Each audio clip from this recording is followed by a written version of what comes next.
అప్పుల బాధలు వెంటాడుతున్నాయా? అయితే 6 JVR వారి జాతిరత్నాలు ధరించండి. రైట్, బ్రేకింగ్ న్యూస్ చూస్తున్నాం మనం టీవీ స్క్రీన్ పై. పూర్వకాలంలో సతీ సావిత్రి తన భర్త సత్యవంతుడి ప్రాణాలు కాపాడుకోవడానికి సాక్షాత్తు యమధర్మరాజుతోనే పోరాడి తన పాతివ్రత్య మహిమతో చాతుర్యంతో భర్త ప్రాణాలు దక్కించుకొని ఆదర్శంగా నిలిచింది. కానీ నేటి ఆధునిక యుగంలో ఆ పవిత్రమైన దాంపత్య బంధానికి అర్థం లేకుండా పోతుంది. భార్యాభర్తల బంధంలో విశ్వాసానికి బదులు వంచన, ప్రేమకు బదులు స్వార్థమే రాజ్యం వెళుతున్నాయి. సతీ సావిత్రి కథకు పూర్తి విరుద్ధంగా కట్టుకున్న భర్త ప్రాణాలను కాపాడాల్సింది పోయి ప్రియుడితో కలిసి భర్తనే కడతీర్చడానికి ప్లాన్లు వేసిన దారుణ సంఘటనలు సమాజంలో నిత్యం వెలుగు చూస్తున్నాయి. అలాంటి ఘటనే మహబూబాబాద్ జిల్లా డోర్నకల్ పోలీస్ స్టేషన్ పరిధిలో వెలుగు చూసి తీవ్ర కలకలం రేపింది. డోర్నకల్లు మండలం చిలికోడు గ్రామానికి చెందిన గాది రాజేశ్వరరావు ప్రస్తుతం ఖమ్మం జిల్లా ఏదులాపురం మున్సిపాలిటీ పరిధిలోని సాయి ప్రభాత్ నగర్లో నివాసం ఉంటున్నారు. ఒక ప్రైవేట్ హాస్పిటల్లో ఆయన ఉద్యోగం చేస్తున్నాడు. 2016లో సూర్యాపేట జిల్లా మోతే మండలానికి చెందిన యువతితో అతనికి పెళ్లి కాగా ఆ దంపతులకు ఇప్పుడు 2 అమ్మాయిలు ఉన్నారు, 2 కుమార్తెలు. సో జూలై 27వ తేదీన భోజనం కోసం ఇంటికి వెళ్ళిన రాజేశ్వరరావు తన భార్య మరో వ్యక్తితో సన్నిహితంగా ఉండటాన్ని గమనించినట్లు ఆ యొక్క కంప్లైంట్లో చెప్తున్నాడు. అయితే ఈ విషయంపై పెద్దల సమక్షంలో పంచాయతీ పెట్టాలని నిర్ణయించాడు ఫస్ట్. మరుసటి రోజు తన అన్నను తీసుకురావడానికి వెళ్ళిన సమయంలో అనుమానితుడు తనను ఫాలో అయినట్లు కూడా చెప్పాడు. అనంతరం భార్య మొబైల్ ఫోన్ను పరిశీలించగా ప్రియుడితో జరిగిన చాటింగ్ బయటపడినట్లు అతను కంప్లైంట్లో చెప్పాడు. సో భర్తను ఎలాగైనా హత్య చేయించాలని భార్య ప్రియుడితో చేసిన చాటింగ్లో కనిపించింది. రోడ్డు ప్రమాదం చేయించి చంపేయాలని భార్య కుట్ర పన్నింది. ఈ విషయంలో ప్రియుడితో ఒత్తిడి చేసినట్లు కూడా మెసేజ్లు కనిపిస్తున్నాయి. మీరు చూస్తున్నారు మనం టీవీ స్క్రీన్పై. తన ప్రాణాలకు ముప్పు ఉందని పేర్కొంటూ ఆ యొక్క భార్య ఎట్టి పరిస్థితుల్లో తన భర్తని చంపేయాలనిగా ఆ లవర్ సైదులకి మెసేజ్ పెట్టింది. సో ఇప్పటికే అతని పైన ఏదైతే వాళ్ళ లవర్ కావచ్చు అండ్ ఆ భార్య కావచ్చు ఇద్దరిపైన 0 FIR నమోదైంది.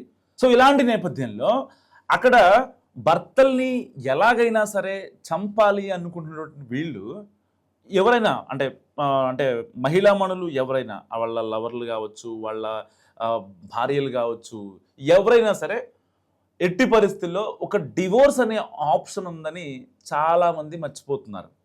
ఇక్కడ డోర్నకల్లో ఒక భర్త చనిపోక ముందే నిజంగా అతనికి భూమి మీద బతికే నౌకలు ఉన్నాయని చెప్పుకోవాలి. సో ఆల్మోస్ట్ ఆ మెసేజ్లను గమనిస్తే ఎట్టి పరిస్థితుల్లో యాక్సిడెంట్ చేసి దాన్ని ఒక యాక్సిడెంట్గా చిత్రీకరించి వాడిని చంపేసి లేదంటే నేను చచ్చిపోతా అంటూ ఆ మహాపతివ్రత ఒక ఎమోషనల్ డ్రామా క్రియేట్ చేస్తుంది తన ఏదైతే ప్రియుడు సైదుల దగ్గర. సైదులు కూడా పాపం ప్రతిదానికి ఆవిడ చెప్పిన ప్రతి మాటకి చేసేద్దాం వేసేద్దాం అని చెప్తున్నాడు. కానీ వేసేయడం అంత ఈజీనా? నిజంగా అంత సులువు అనుకుంటున్నారా ఒక మనిషిని చంపడం అనేది? నిజంగా ఒకవేళ అతనికి ఇబ్బంది అయింది, లేదంటే ఆ భార్యతో ఆ భర్త సరిగ్గా గడపట్లేదు, రాజేశ్వరరావు అనే వ్యక్తి ఆవిడకి కావాల్సిన అయితే సుఖాలు కానీ సంతోషాలు కానీ ఇవ్వలేకపోతున్నాడు, లేదు అయితే వాళ్ళ అన్న రాజేశ్వరరావు వాళ్ళ అన్న ఎప్పుడైతే వీళ్ళ ఇద్దరి మధ్యలోకి ఎంటర్ అయ్యి ఒక పంచాయతీ చేద్దాం, ఒక మాట మాట్లాడదాం, అసలు ఏం జరుగుతుందో తెలుసుకుందాం అని ఉన్నప్పుడు మరి బావగారు పరిస్థితి నాకు చాలా ఇబ్బందిగా ఉంది, ఇతనితో ఉండలేకపోతున్నా, ఒక అమ్మాయిని అతను తీసుకుంటాడు, ఒక అమ్మాయిని నేను తీసుకుంటా, ఇక్కడితో విడిపోదాం మనం అని వాళ్ళకే ఒక మాట చెప్తే ఎంత బాగుండేది. ఇప్పుడు ఎంత పరువు నష్టం.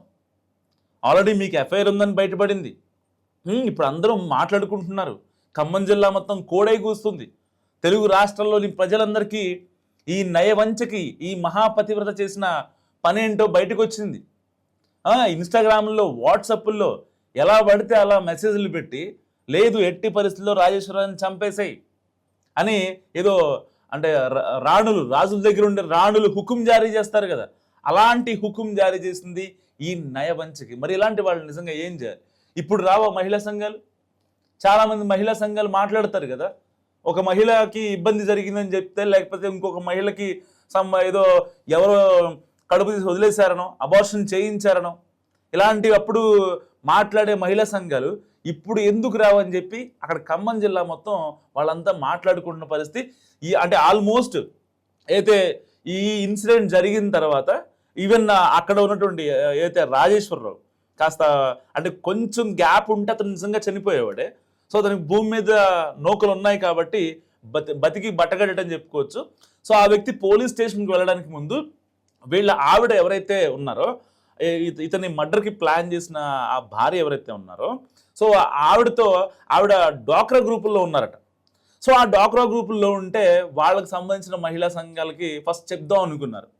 సో వాళ్ళకి చెప్పినా సరే మళ్ళీ ఈవిడికే సపోర్ట్ చేస్తారనే భయంతో వెంటనే డోర్నకల్ పిఎస్లో కంప్లైంట్ చేశాడు.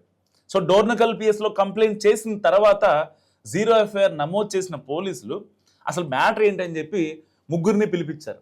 ముగ్గురిని పిలిపిస్తే వీళ్ళు చెప్పేది ఏంటి, అంటే ఆ భార్య చెప్పేది ఏంటి, లేదు నాకు నచ్చలేదు, నన్ను ఇబ్బంది పెడుతున్నాడు, తాగొచ్చి కొడుతున్నాడు, నాకు నరకయాతన చూపిస్తున్నాడు, డబ్బులు తీసుకురమ్మని ఇంకా అదనపు కట్టడం తెమ్మని ఇప్పటికి కూడా వేధిస్తున్నాడు. ఓకే ఫైన్, అతను వేధించాడో లేదో పక్కన పెట్టేద్దాం. అసలు మీ సిగ్గేమైంది? 2 ఆడపిల్లలు ఉన్నారు, వాళ్ళు ఆల్రెడీ చేతికొచ్చారు. చేతికి వచ్చిన ఆడపిల్లల్ని పక్కన పెట్టుకొని ఇలాంటి పనులేంటి? అసలు ఆ సైదులు అనే వ్యక్తి మిమ్మల్ని లైఫ్ లాంగ్ చూసుకుంటాడన్న గ్యారంటీ మీకుందా? ఆల్రెడీ పెళ్ళయింది, 2 పిల్లలు ఉన్నారు. ఇంకా మీ శారీరక సుఖమే కావాలంటే ఇంకెన్నాళ్ళు, ఇంకెన్ని రోజులు మీ శారీరక సుఖం చూసుకుంటారు?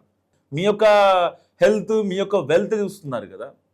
అక్కడ మీ భర్త ఎక్కడ ఉన్నాడు, అక్కడ మీ పిల్లలు ఎక్కడ ఉన్నారు? ఉన్నారంటే ఉన్నారంతే. వాళ్ళ పాయింట్ ఆఫ్ వ్యూలో నువ్వు ఆలోచించితే కనుక ఒక 3-4 ఏళ్ళుగా మీరు ఈ రిలేషన్ నడిపించే వాళ్ళ ఎవరికి తెలియకుండా భర్త హాస్పిటల్లో పనిచేస్తున్నాడు, అతను హాస్పిటల్కి వెళ్ళటం ఆలస్యం, మీరు వెంటనే మీ పని మీరు కానిచ్చేసుకుంటున్నారు. ఇంట్లో ఒక ఏజ్కి వచ్చిన అమ్మాయిలు ఉన్నారు, మరి వాళ్ళు చూస్తే ఏమనుకుంటారు? రేపొద్దున వాళ్ళు కూడా నాకులాగే తయారైతే పరిస్థితి ఏంటి అని చెప్పి ఒక్క నిమిషం కనుక ఆలోచించగలిగితే ఇవాళ డోర్నకల్ పిఎస్లో 0 ఎఫ్ఐఆర్ నమోదయ్యేదా?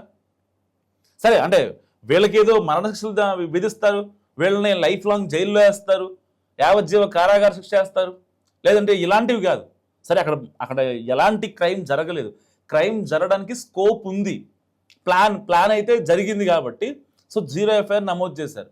దానికి సంబంధించి అయితే ఖమ్మం రూరల్ పిఎస్కి ఆ యొక్క కేసుని ట్రాన్స్ఫర్ చేశారు. సో వాళ్ళు అసలు వీళ్ళు చేసిన చాట్ ఏంటి, ఆ డిజిటల్ ఆధారాలు ఏవైతే ఉంటాయో ఆ ఎవిడెన్సెస్ని తీసుకొని ఒక ప్రాపర్ ఎంక్వైరీ చేసి వాళ్ళకి కౌన్సిలింగ్ ఇవ్వడమా లేదంటే ఒక సెటిల్మెంట్ చేయడమా అని చెప్తారు. ఎందుకంటే ఒక్కసారి మైండ్లోకి ఆ ఆలోచన వచ్చింది అంటే ఇక భర్త దేవుడు ఎవరైతే ఉన్నారో ఆ రాజేశ్వరరావు ఇక అంటే లెక్క పెట్టుకోవాల్సిందే రోజులు. ఏ క్షణం ఎలాంటి ఆపద ముంచుకొస్తుందో ఈవెన్ రాజేశ్వరరావు కూడా ఎక్స్పెక్ట్ చేయడు. ఎందుకంటే ఆల్రెడీ తన భార్య ఎవరైతే ఉన్నారో ఆ భార్య మైండ్లో ఎట్టి పరిస్థితుల్లో భర్త రాజేశ్వరరావుని లేపేద్దామనే ఆలోచన వచ్చిందంటే వాళ్ళిద్దరూ నిజంగా కలిసి ఉన్నా సరే ఉప్పు నిప్పులా ఉంటుంది పరిస్థితి.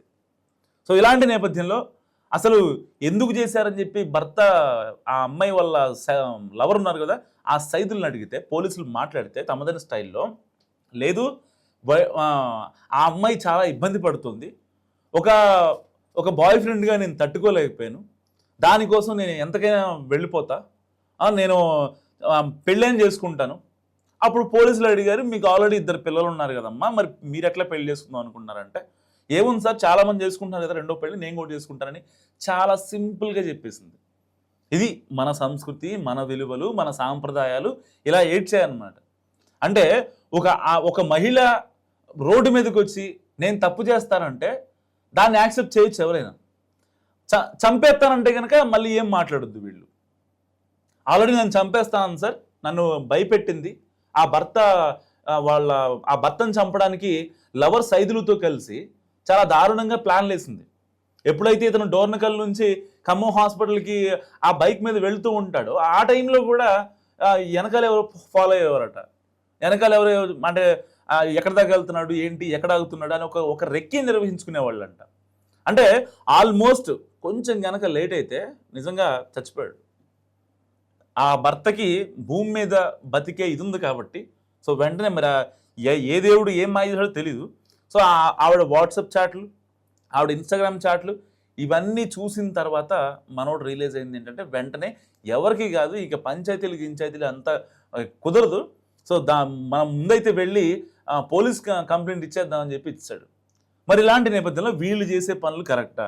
ఇలాంటప్పుడు మహిళా సంఘాలు రావాలి కదా, మరి మహిళా సంఘాలు ఎందుకు రావు? ఇలా ఈ విషయం మీద ఏ ఒక్క మహిళ కూడా మాట్లాడదు, ఏ ఒక్క మహిళా సంఘం కూడా రియాక్ట్ అవ్వదు. కానీ మరి అతను చనిపోతే పరిస్థితి ఏంటి? మరో పద్దెవుడు బలైపోయినట్టే కదా.